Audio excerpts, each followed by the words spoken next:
You know that feeling when someone mentions they can't afford dinner but then shows you their new gaming setup? There's this tiny pause in your chest. Something doesn't quite add up, and you can't name why it bothers you so much. It's not about the money itself. It's something deeper, something that makes you step back without even realizing you're doing it. If you've ever felt that subtle shift, that quiet moment of, oh, when someone's financial choices reveal something about how they see the world, stay with me. This isn't going to be another 5-step guide to spotting red flags. We're going deeper than that. Number 1. Let me paint you a picture.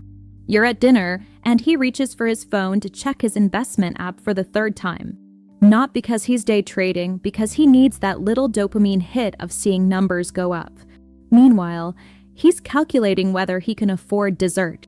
This is our first insight: the validation spending versus scarcity mindset split. When someone spends money to feel important, but restricts money for genuine enjoyment, they're essentially using their wallet as an anxiety management system. They're not making financial decisions. They're making emotional decisions with financial consequences. What turns us off isn't the budget consciousness. It's watching someone perform wealth while secretly operating from a place of lack. There's something unsettling about witnessing that internal contradiction play out in real time. Number 2. Here's where it gets psychologically interesting. You've probably met the guy who insists on picking up the check on date 1, makes a whole show of it, but then mentions he's eating ramen for the rest of the week. This is performance generosity masking control issues. He's not being generous. He's buying a specific image of himself. And when someone needs to purchase their identity rather than simply inhabit it, they're essentially admitting they don't trust you to see who they actually are. The turnoff isn't the ramen. It's the realization that his generosity comes with invisible strings that connect to his need for approval, his fear of being seen as insufficient, his attempt to control your perception of him. You can feel those strings, even when you can't name them. Number 3. Now this one's particularly revealing. He'll spend 20 minutes explaining cryptocurrency trends, but can't tell you why his credit card is maxed out. He's got opinions about market volatility, but hasn't tracked his own spending in months. This is what I call intellectual bypassing of emotional relationship with money. When someone can analyze complex financial systems, but can't manage their personal financial reality, they're using knowledge as armor against vulnerability. The deeper issue? They're relating to money as a concept rather than a tool. And if they can't handle the practical, emotional reality of their own financial life, how are they going to handle the practical, emotional reality of partnership? Number 4. Here's something that might seem minor but reveals so much. The guy who pays for 7 streaming services he never uses, 3 gym memberships at different locations, and a meditation app he downloaded once 6 months ago. This isn't just disorganization. It's passive financial decision-making, essentially giving away personal agency in small, recurring doses. Every month, money leaves his account for things he's not consciously choosing, and he's somehow okay with that level of disconnection from his own choices. What's quietly disturbing about this pattern is how it reflects a relationship with passivity that extends beyond money. If someone can sleepwalk through dozens of small financial decisions, what else are they sleepwalking through? Number 5. This one's subtle but telling. He calls you upset because his car needs new tires, presents it as a financial crisis, but you know he spent twice that amount on concert tickets last month. Or he's stressed about a surprise expense, but has no actual emergency fund despite having a steady income. This reveals emotional financial planning versus practical financial planning. He's organized his money around avoiding feelings rather than creating security. His financial decisions are reactive rather than responsive. The psychology here is fascinating. When someone consistently treats predictable expenses as surprises, they're essentially living in a state of manufactured crisis. And manufactured crisis is often a way of avoiding the deeper work of creating genuine stability. You feel turned off because you're witnessing someone who's more invested in the drama of financial stress than in the peace of financial clarity. Number 6. Here's where it gets really psychologically nuanced. He's incredibly generous with friends, always picking up tabs, lending money he can barely afford to lend, but somehow this generosity feels off. There's an undercurrent of resentment or expectation that you can't quite name. This is transactional generosity masquerading as genuine care. When someone uses money to maintain relationships they're insecure about, their generosity becomes a form of control. They're not giving freely, they're purchasing loyalty, attention, or approval. The turnoff isn't their kindness to friends.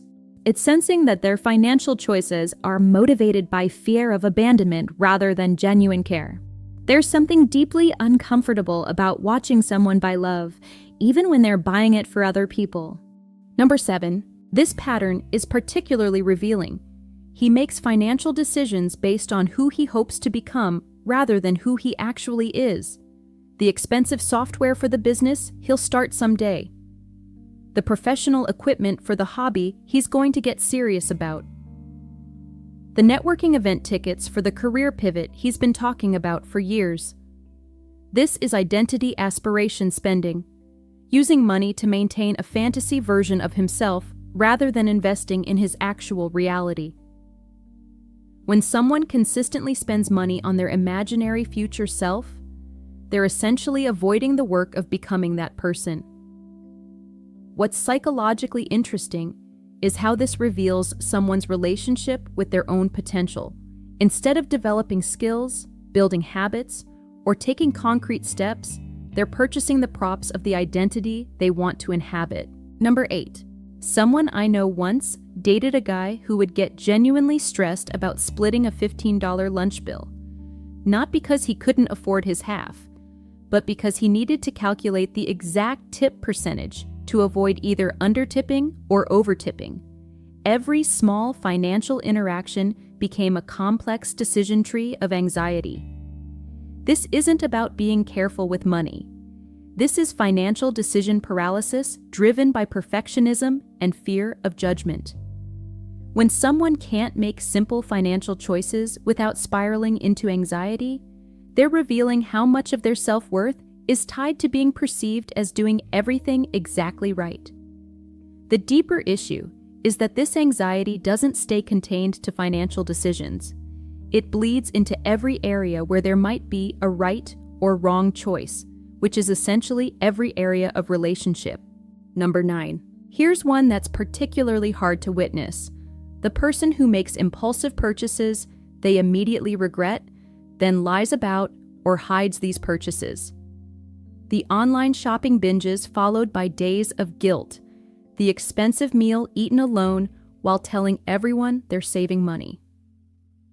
This reveals shame-driven financial behavior, spending money to temporarily escape difficult emotions, then spending emotional energy trying to hide the evidence. It's a cycle that keeps someone trapped in a relationship with money that's based on secrecy and self-judgment. Someone I know realized she was doing this herself, using shopping as emotional regulation, then hiding packages from her roommate. The shift came when she started asking herself, "What am I actually trying to buy here?" Usually, it was relief from anxiety, or a temporary sense of control, or the fantasy of being someone who had their life together. Number 10. Here's what all of these patterns have in common. They reveal someone who's using money to manage emotions rather than using emotions to inform financial decisions. Whether it's spending for validation, hoarding for security, or giving for control, the money becomes a middleman in their relationship with themselves and others. What turns us off isn't their specific financial situation. It's witnessing someone who hasn't developed a conscious, intentional relationship with their own resources. Money becomes a proxy for all the internal work they haven't done around worth, security, control, and identity. And here's the thing. When someone is unconscious about money, they're usually unconscious about other forms of energy exchange in relationships. How they handle money often mirrors how they handle time, attention, emotional availability, and commitment. The most profound turnoff isn't any single financial mistake. It's the gradual recognition that someone is living their entire life slightly out of alignment with their stated values. Their money goes toward maintaining an image rather than building a reality. Their financial choices are driven by fear rather than vision. You find yourself feeling tired, not angry, not judgmental, just tired of witnessing someone work so hard to avoid being seen clearly. But here's what's genuinely attractive: someone who has a conscious, intentional relationship with money. Not perfect, conscious. Someone who can say, "I spent too much this month," without shame or drama. Someone who can be generous without needing credit for it. Someone whose financial choices reflect their actual priorities rather than their fears. Someone who understands that money is just energy and they get to choose how their energy flows. This person doesn't need to perform wealth or hide scarcity. They're not using their wallet to manage other people's perceptions or their own emotions. They've done the internal work of separating their worth from their net worth, their identity from their income. If you recognize yourself in any of these patterns, here's the gentle truth. Your relationship with money is just your relationship with yourself made visible. Every financial choice is an opportunity to practice consciousness, intentionality, and alignment with your actual values. And if you've been on the receiving end of these patterns, trusting your subtle feelings of discomfort isn't shallow or materialistic. You're picking up on something real: the disconnect between someone's stated intentions and their revealed priorities. Money doesn't define anyone's worth, but how someone relates to money reveals how they relate to responsibility, consciousness, and their own inner authority. And those qualities matter deeply in any relationship. Thank you for staying with me through this exploration. There's something powerful about being able to name these patterns. It gives you permission to trust your instincts and make choices from clarity rather than confusion. Your capacity to recognize unconscious behavior in others reflects your own growing consciousness. Trust that. And if any of this resonated, there's more where this came from: conversations about the psychology behind all the little things that either draw us toward people or quietly push us away. Until next time, keep trusting those subtle feelings. They're usually trying to tell you something important.